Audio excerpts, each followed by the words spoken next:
దేశ ఆర్థిక వ్యవస్థను కాపాడుకోవడానికి పౌరులంతా క్రమశిక్షణతోటి కూడిన జీవనశైలిని పాటించాలని ప్రధాని మోడీ పిలుపునిచ్చారు. పశ్చిమాసియాలో నెలకొన్న పరిస్థితుల కారణంగా పెరుగుతున్న చమురు ధరలు, దిగుమతి ఖర్చులను దృష్టిలో ఉంచుకుని ప్రధాని 10 కీలక సూచనలు చేశారు. అందులో ముఖ్యంగా బంగారం కొనుగోలుకు సంబంధించి ఆయన చేసిన ప్రకటన ప్రస్తుతం బులియన్ మార్కెట్లో హాట్ టాపిక్గా మారింది. దీనిపై మరింత సమాచారాన్ని మా ప్రతినిధి నారాయణ రెడ్డి అందిస్తారు. ప్రభుత్వం బంగారు ప్రియులకు గోల్డెన్ షాక్ ఇచ్చింది. దేశంలో బంగారు, వెండి, ప్లాటినం దిగుమతులపై సుంకాన్ని అమాంతం పెంచడంతో బంగారు దుకాణ వ్యాపారులు తీవ్ర ఇబ్బందులు ఎదుర్కొంటున్నారు. తిరుపతిలోని చిన్న బజారు వీధిలో ఉన్న బంగారు దుకాణాలన్నీ కూడా కస్టమర్లు లేకుండా వెలవెలబోతున్నాయి. ప్రస్తుతం మనం ఈ బంగారు షాప్ వద్దే ఉన్నాం. ఇక్కడ చూడొచ్చు ఖాళీగా ఈ యొక్క బంగారు దుకాణాలన్నీ కూడా దర్శనమిస్తున్నాయి. 2 రోజుల క్రితం దేశ ప్రధాని నరేంద్ర మోడీ ఓ కీలకమైన ప్రకటన చేశారు. ఆ ప్రకటన ఉద్దేశం ఏమంటే ప్రధానంగా 9 అంశాలకు సంబంధించి దేశ ప్రజలందరూ కూడా ఓ విజ్ఞప్తి మేరకు తాను చెప్పినట్లుగా చేయాలని చెప్పి కూడా ఒక ప్రకటన చేశారు. అయితే తమ ఖర్చులను తగ్గించుకునే విధంగా కూడా ప్రజలందరూ కూడా తన సలహాలు సూచనలు పాటించాలని కోరారు.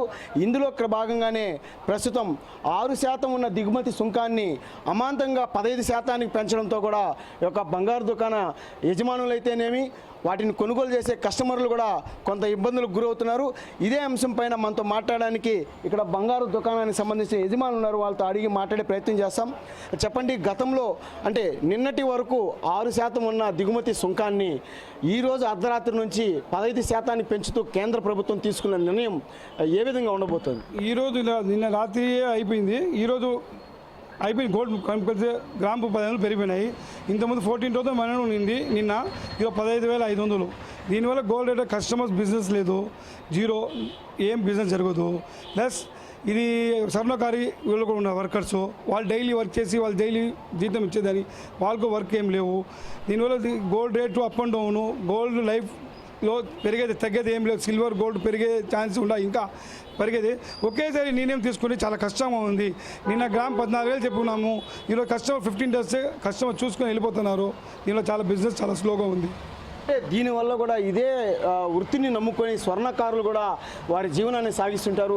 అంటే మీకు కస్టమర్లు వచ్చి ఆర్డర్లు ఇస్తే ఆ ఆర్డర్లను మీరు స్వర్ణకారుల దగ్గర చేయించే పరిస్థితి ఉంటుంది. అయితే ఇప్పుడు ఆ పరిస్థితి లేదు. ఎందుకంటే కస్టమర్లు దుకాణానికి రానప్పుడు మీరు వాళ్ళకి పనిచ్చే పరిస్థితి ఉండదు. వాళ్ళ పరిస్థితి ఏంటి? వాళ్ళ పరిస్థితి అంటే అర్జెంట్ ఎవరు బొట్లు కావాలో, గుండ్లు కావాలో వాళ్ళు వస్తారు, కానీ వేరే నగలు కొనేదానికి చాలా కష్టంగా ఉంది. ఏదైనా మ్యారేజ్కి బొట్టు, ఉంగరాలు అది చేసుకో తప్ప వేరే ఉండదు. వాళ్ళు కూడా చాలా కష్టం జరుగుతాయి. మేము కూడా వర్కర్ 10 మంది పెట్టుకుంటాము. ఒక 2 మంత్స్ 3 మంత్స్ ఇట్లా జరిగితే వర్కర్ని కూడా తగ్గించాల్సిందే. జీతాలు కూడా మేము వచ్చే పరిస్థితి చాలా చిన్న షాప్స్ వాళ్ళు చాలా కష్టంగా ఉంది. అంటే గతంలో కూడా ఇలాంటి పరిస్థితి ఇంతకుముందు ఎప్పుడైనా ఉన్నిందా? ఇది ఇంతకుముందు 1967లో ఉన్నింది. ఇందిరాగాంధీ గారు చెప్పింది, దాదా చంద్రబాబు గారు చెప్పినారు. ఇది 1 డే తర్వాత గోల్డ్ చూడండి చెప్పింది చాలా మంచిదే. మోడీ గారు చెప్పిన దానికి మనం ఫాలో అవ్వాలా ఖచ్చితంగా. డీజిల్, పెట్రోలు అన్నీ కూడా చెప్పేదానికి ఖచ్చితంగా ఇది వారి వల్ల ఈ ఎఫెక్ట్ చాలా ఉంది. ప్లస్ ఇంటర్నేషనల్ మార్కెట్స్ వల్ల ఇది గోల్డ్ అప్ అండ్ డౌన్ అవుతూ ఉంటుంది. ఇంతకుముందు డాలర్ రేటు 75 రూపీస్ ఉన్నింది, ఇప్పుడు 100 రూపీస్ దగ్గర టచ్ అవుతూ ఉంది.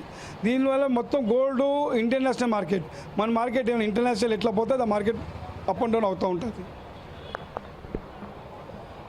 పశ్చిమాసియాలో నెలకొన్న పరిస్థితుల కారణంగా కూడా దేశ ఆర్థిక వ్యవస్థను చక్కబెట్టేందుకు దేశ ప్రధాని నరేంద్ర మోడీ ఓ కీలక ప్రకటన చేశారు.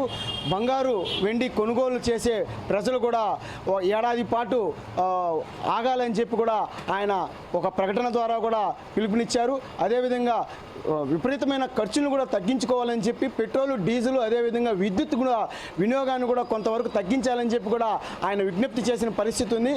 ఏదైతే దేశంలో విదేశీ మారక నిల్వలను కూడా తగ్గించుకునే క్రమంలోనే మరోవైపు ఆర్థిక వ్యవస్థను మరింత బలోపేతం చేసే దిశగానే ఈ యొక్క కేంద్ర ప్రభుత్వం కూడా ఈ దిశగా ఆలోచన చేసి ప్రధాని కూడా ఈ ప్రకటన చేయడం కూడా తెలుస్తుంది. అయితే ఇదే వృత్తిని నమ్ముకొని ఓవైపు స్వర్ణకారులు, మరోవైపు బంగారు దుకాణ యజమానులు కూడా కొంత ఇబ్బందులకు గురయ్యే పరిస్థితి ఉంది. అంటే ఏడాది పాటు ఈ యొక్క బంగారు, వెండి కొనుగోలు చేయకపోతే తమ పరిస్థితి దయనీయంగా మారే అవకాశం ఉంటుంది. తమ దగ్గర పనిచేసే వర్కర్లను కూడా క్రమబద్ధీకరించాల్సి వస్తుంది. కాబట్టి దీనిపైన కూడా వినియోగదారులు, అదేవిధంగా కేంద్ర ప్రభుత్వం కూడా ఆచితూచి అడుగులు వేయాలని, మరో ప్రత్యామ్నాయ ఆలోచనలు కూడా చేయాలని చెప్పి కూడా బంగారు దుకాణ వ్యాపారస్తులు అదేవిధంగా ఈ కొనుగోలుదారు కూడా కోరుతున్న పరిస్థితి కనిపిస్తోంది. కెమెరామెన్ రమణతో నారాయణ, రాజ్ న్యూస్, తిరుపతి.